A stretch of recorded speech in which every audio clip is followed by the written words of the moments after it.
documentary called Cracking Up about stand-up for mental health. A fella who is a rare treasure and a hoot.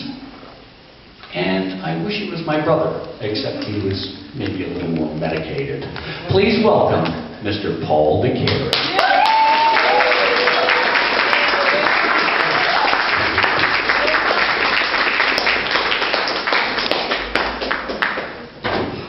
Good evening, everybody. Nice to be here. I have to apologize if I seem a little bit off tonight. I'm suffering from roid rage.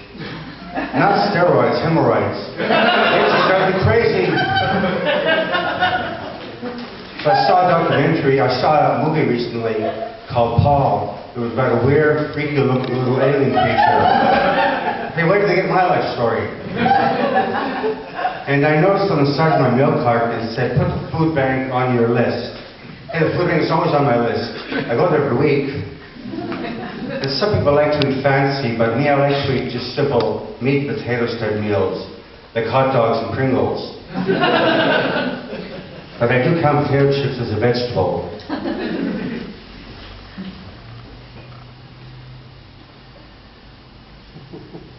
And I have a little kitty cat at home. I really love my cat. My cat's great, I love her. She lays around and sleeps 16 hours a day. Hey, she's just like me. I call my cat Raven because she's black like a raven. When I was deciding what to name her, a girl I know suggested I call her Velvet. And I seriously considered that. But then I thought, I can see myself out there calling Raven, Raven. I can't see myself out there calling Velvet, Velvet. That's a girly name. And my cat gets very affectionate with me. She'll get up on my chest and bump the top of her head against my nose, like nuzzling me, and I'll give her a little kiss on top of the head. So the other day there, she's nuzzling me and I'm kissing her, and she's nuzzling and I'm kissing and she's nuzzling. And I just got myself short when I suddenly realized, hey, I'm coming dangerously close to making out with my cat.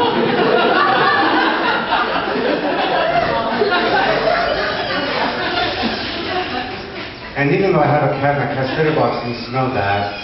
No, my cat's litter box is always nice and clean. I think that's mainly because she does her business in the bathtub.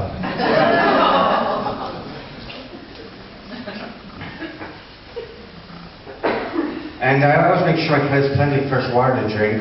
I leave the toilet seat up. My cat's got some odd habits, like when there's old tissues laying around the apartment, she likes to chew on these old tissues. I guess she likes to taste the snot.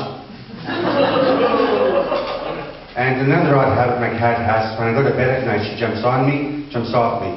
Jumps on me, jumps off me. Jumps on, jumps off. Reminds me of my last girlfriend. And I have a bit of a confession to make. I'm a drug addict, I admit it. I'm hooked on placebos. I take a few, I think I'm stoned. I take a few more, I imagine I overdose. I go to the doctor with non-existent side effects, but at least withdrawal symptoms aren't too bad. And I got in touch with my inner child recently. Turns out he's a spoiled brat. And religion is a funny thing, isn't it? Religion is really funny. Like, I've been both Catholic and I've been Protestant. And you know what? They both suck. And they say, do what you love and the money will follow. And it works. Now my drug dealer's assistant. And I suffer from a terrible inferiority complex. Fortunately, it's counterbalanced by my enormous ego. I feel like Arnold Schwarzenegger trapped inside Woody Allen's body. I went to a support group for shy people. No one showed up. I wanted to go to Paranoid Anonymous, but no one told me where the meetings were. I combine intense ambition with extreme laziness. So in other words, I really want to make something of myself. I just can't be bothered. And I was seeing a therapist. I was seeing her really early in the morning. And before it was even light out, I was seeing her. Hers wasn't fine for me. Then she started closing her drapes. And I remember back when I was in school, I used to be accused of daydreaming a lot. And I guess I was a bit of a daydreamer. But I'm an adult now, and it's the 21st century after all, so I don't daydream anymore. I visualize. Thank you very much, it's been fun.